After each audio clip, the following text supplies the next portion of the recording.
প্রিয় বন্ধুরা, আপনি আপনার ফেসবুকে ২-১ দিনের জন্য কি ডিএক্টিভ করতে চাচ্ছেন? আপনার ফেসবুক অ্যাকাউন্ট ডিএক্টিভ করলে কিন্তু ২-৩ দিনের ভিতরে সেটা যে কয়দিন করেন না কেন সার্চ দিলে আর পাওয়া যাবে না। আবার যদি পুনরায় অ্যাক্টিভ করেন সেক্ষেত্রে কিন্তু আপনার ফেসবুকটি আবারও অ্যাক্টিভ দেখাবে এবং সার্চ করলে পাওয়া যাবে। তো সেটা কিভাবে করবেন আজকের এই ভিডিওতে আমি দেখিয়ে দিচ্ছি। তো ভিডিওটি শুরু করার পূর্বে আপনি যদি আমাদের চ্যানেলে নতুন হয়ে থাকেন অবশ্যই চ্যানেলটি সাবস্ক্রাইব করবেন। Welcome to back. তো সর্বপ্রথম আপনাকে চলে যেতে হবে ফেসবুকে।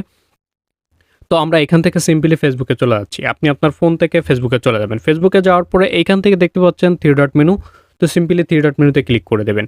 তো আমি এইখান থেকে 3 ডট মেনুতে ক্লিক করে দিচ্ছি। দেওয়ার পরে এইখান থেকে একটু স্ক্রল করলে দেখবেন সেটিং অ্যান্ড প্রাইভেসি। তো সিম্পলি কি করবেন, এই সেটিং অ্যান্ড প্রাইভেসির উপরে ক্লিক করে দেবেন। তো আমরা এখান থেকে ক্লিক করে দিচ্ছি।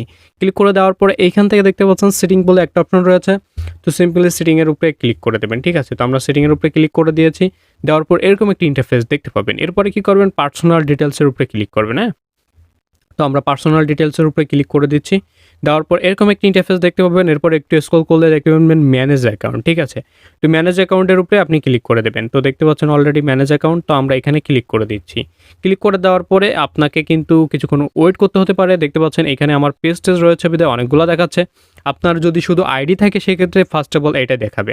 তো আপনার ফার্স্ট অফ অল এটার উপরে ক্লিক করবেন ম্যানেজ, ঠিক আছে? তো আমরা এখানে ক্লিক করে দিচ্ছি। দেওয়ার পরে আপনার কিন্তু এরকম ইন্টারফেস নিয়ে আসবে। এরপরে দেখতে পাচ্ছেন এইখান থেকে ডিএক্টিভ অর ডিলেশন, ঠিক আছে? ডিএক্টিভ অর ডিলেশনের উপরে ক্লিক করে দেবেন। তো আমরা এখান থেকে ক্লিক করে দিচ্ছি।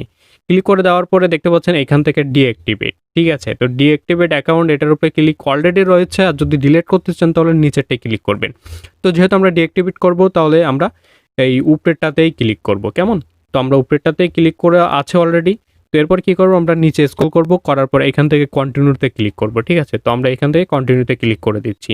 দেওয়ার পরে এখান থেকে আপনার কিন্তু